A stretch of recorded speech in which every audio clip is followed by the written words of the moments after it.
Have you ever heard an AI voice and instantly thought, yeah, that's AI? I think we've all had that moment.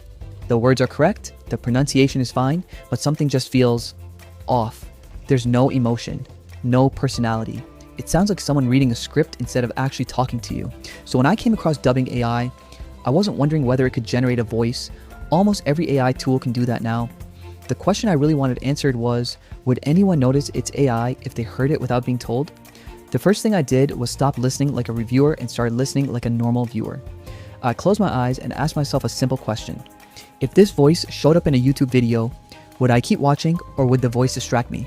That's a much tougher test than just saying the audio sounds good. Here's what surprised me. The voice wasn't perfect, but it also didn't sound robotic in the way I expected. Some lines came across naturally, while others still had those tiny moments where the rhythm felt just a little too clean. You know what I mean? Real people pause in weird places, change speed halfway through a sentence, or emphasize words they didn't even plan to. AI is getting much better at that, but it's still chasing the little imperfections that make human speech feel real. That doesn't mean the tool isn't useful. If you're dubbing YouTube videos into multiple languages, creating training videos, localizing content for different audiences, or producing marketing videos, dubbing AI can save an incredible amount of time. Recording everything again from scratch isn't realistic for most creators, especially if you're publishing content every week. Here's the mistake I'd avoid. Don't expect AI dubbing to replace your judgment. Listen to every line before you publish it. If something sounds strange, fix it.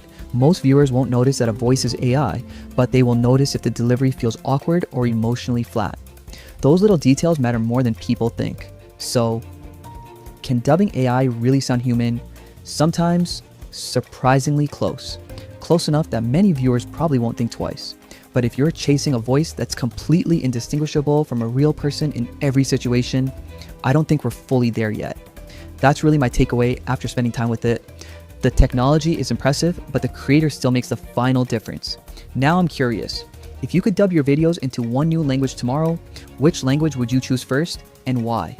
Drop it in the comments because I'd love to know where everyone's audience is growing.